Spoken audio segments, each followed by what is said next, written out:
Do you have doubts about God sometimes? I mean, those moments maybe when you feel alone, when you've got these challenging things that come along, when your faith doesn't quite match what you experience in your life, maybe. I mean, just these questions that we have, these wonderings, and they fall towards maybe doubt at times, discouragement, places where faith just doesn't feel like you've got it right now. You just don't have it. And as we're wrapping up 2020, maybe that's you. Maybe there were times this last year, maybe it's still now, where you just have some really discouraging, doubtful thoughts. And if that's you, I think you should take a look at the story of Gideon.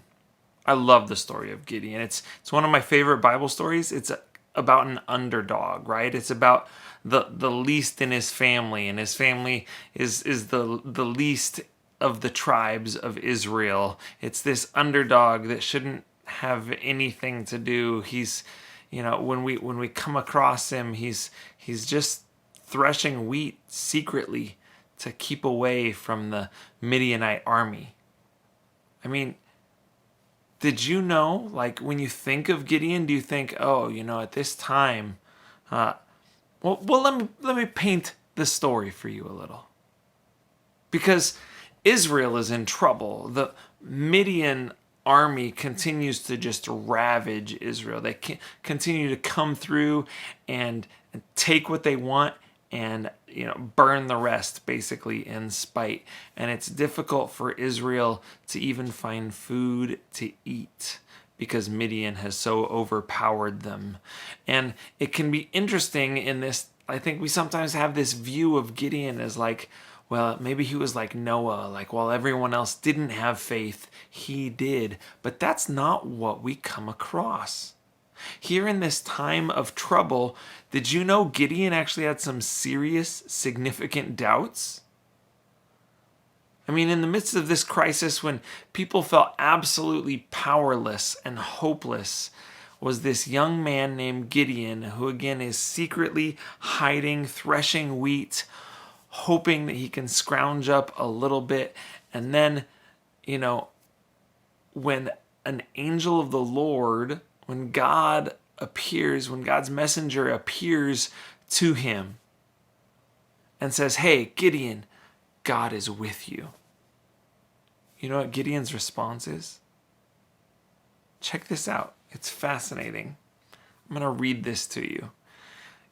The angel has just told Gideon, God is with you. And Gideon says, pardon me, my Lord? Gideon replied, but if the Lord is with us, why has all this happened to us? Where are all his wonders that our ancestors told us about when they said, did not the Lord bring us out of Egypt? But now, Lord, the Lord has abandoned us and has given us into the land of Midian. I mean, do you wonder that? It's pretty easy to say, excuse me, if God is with us, how has everything in 2020 happened? Where are all these wonders that Christians talk about all the time? When I look at the world around me, it doesn't look like what they seem to talk about. Gideon is honest here, right? He just doesn't feel God's presence. He doesn't feel God with him. He looks around and he's like, no, I have my doubts at this point. I'm pretty discouraged. And so he asks for a sign. And here's what's amazing, right? Here's what's incredible to me. He asks for a sign and God says, yeah, okay.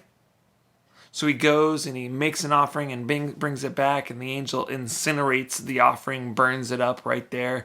And Gideon realizes in that moment whose presence he really is in the presence of.